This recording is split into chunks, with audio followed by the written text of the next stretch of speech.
새벽에 해 뜨는 것을 보기 위해 일어났지만 졸음이 쏟아져 견디지 못하고 다시 잤다.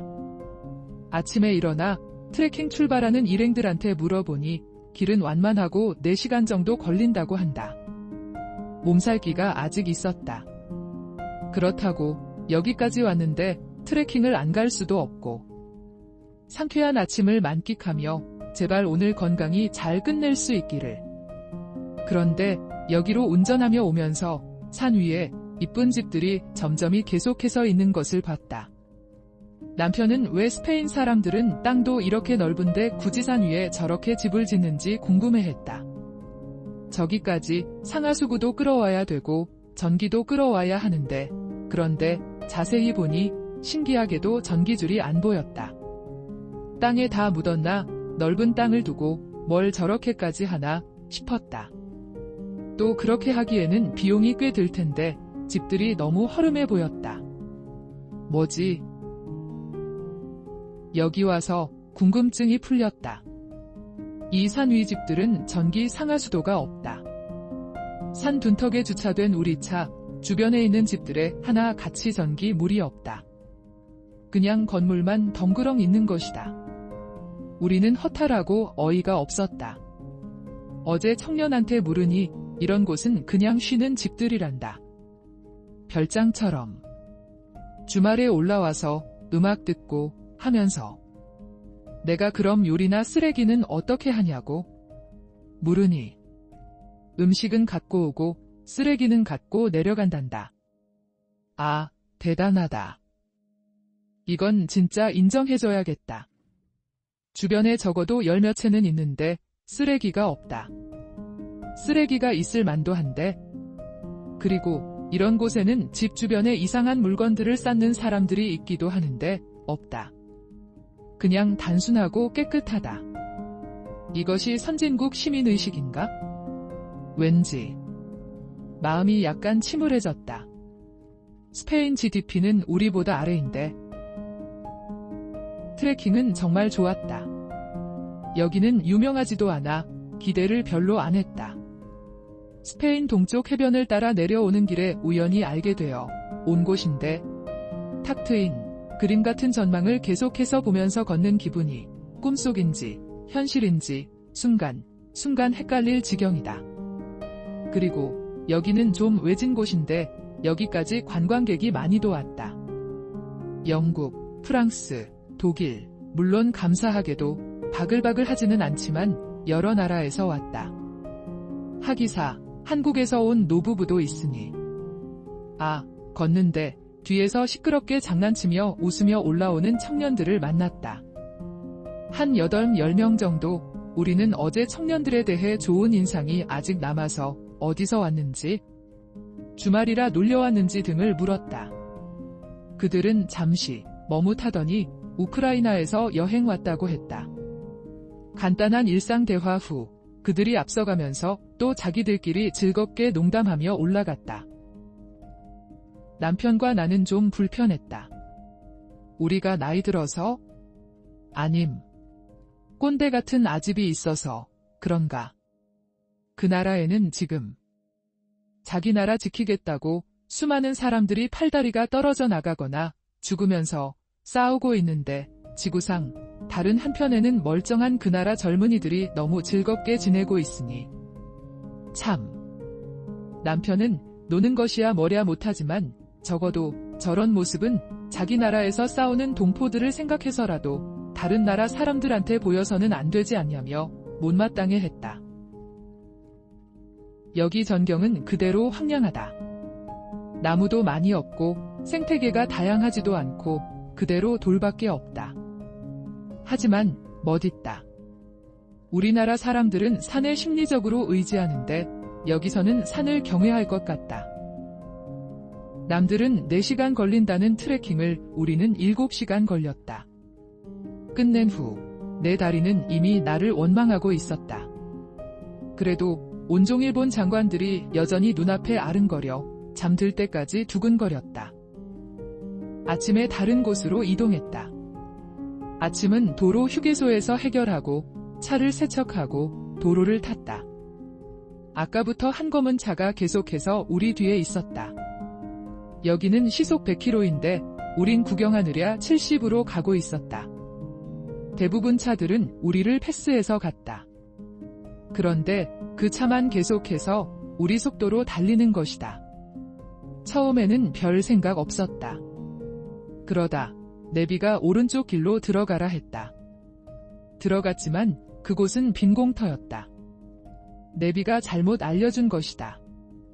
나는 돌아 나오면서 그 차는 이미 지나갔겠다고 생각했다. 그런데 차도로 나오는 순간 내 뒤로 그 차가 따라 나오는 것을 봤다. 섬뜩했다. 도로를 달리면서 나는 조수석에 있는 남편 보고 뒤돌아 뒤에 오는 차 번호판을 사진 찍으라고 했다. 남편은 위험하게 왜 그러냐고 했고 나는 우선 찍으라고 고집했다. 남편은 뒤돌아 사진을 찍었다.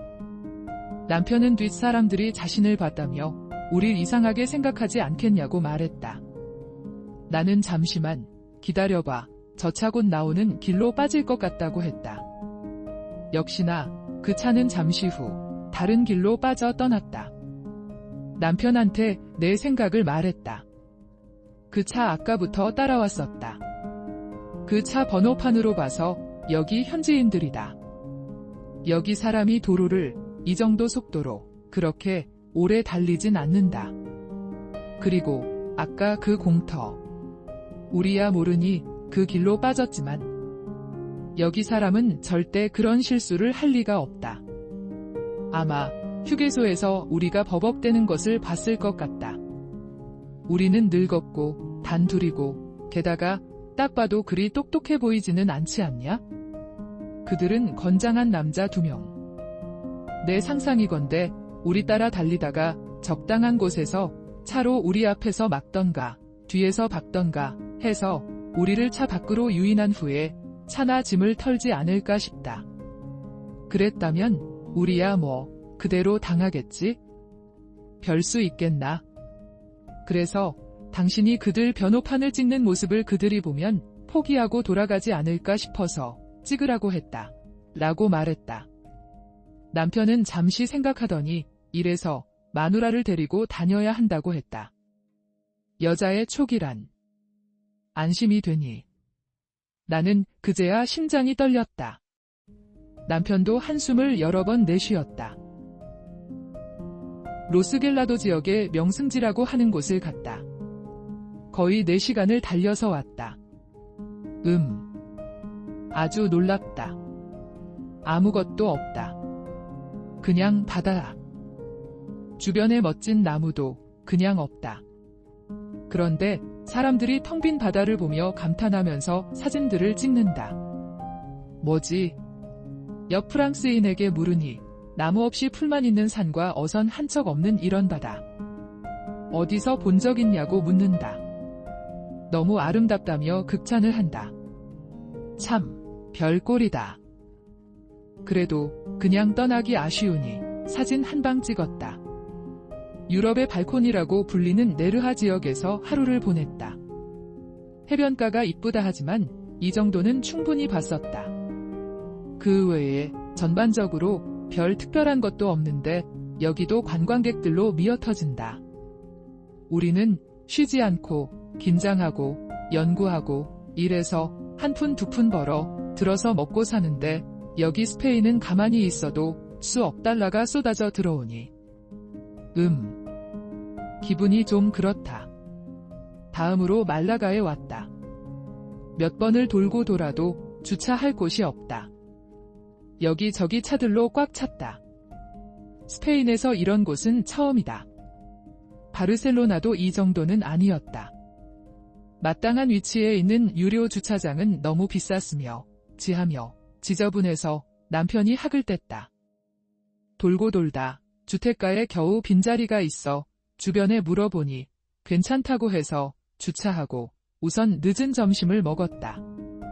점심 후 돌아와 보니 차가 사라졌다. 당황스럽고 걱정이 됐다. 돈 아니면 어쩌지. 차는 그렇다 치고 짐은? 이제 입고 있는 옷이랑 들고 있는 핸드폰 카드밖에 없는데 어쩌지? 주변을 뛰어다니며 뒤져 경찰을 찾았다. 물어보니 견인되어 보관 중이라 했다. 휴. 도난된 것이 아니니 그나마 안심이 되었다. 택시를 타고 알려준 곳으로 가서 차를 찾아오는데 벌금 85유로를 냈다. 택시비까지 포함해서 총 100유로를 냈다. 그동안 아끼고 아낀 돈인데 이렇게 한 방에 나갔다. 차를 찾아서 다시 주차 장소를 찾으러 가는 길에 사거리에서 남편이 왼쪽 턴을 하려고 속도를 늦추는 중에 쿵 하고 오토바이가 뒤에서 박았다. 그 사람은 우리 차가 갑자기 멈춰서 부딪혔다며 다친 손을 보였다. 우리 차 뒤편은 스크래치가 크게 났고 그 사람 손에는 피가 흘렸다. 한참을 기다려서 경찰이 왔고 조사번호를 적어줬다. 보험사에 보내면 된단다. 오늘 몇 시간 동안 주차장 찾느냐 돌고 돌았고 또 차가 견인되어 이리저리 뛰어다녔고 지금은 이런 일이.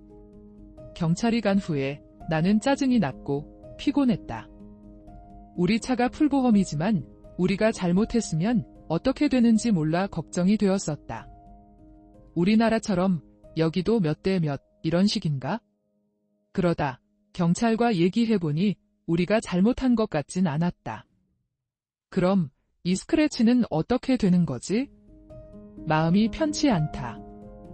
하여간 남편이 당장 떠나자고 정남이가 떨어졌다고 했다. 나도 이젠 지쳤다. 말라가는 끝이다. 구경도 못했지만 미련 없다. 말라가를 벗어나 세비야로 향하면서 무지개를 봤다. 마음이 조금 누그려졌다. 지난 속상한 일들이 사소한 일상같이 느껴졌다.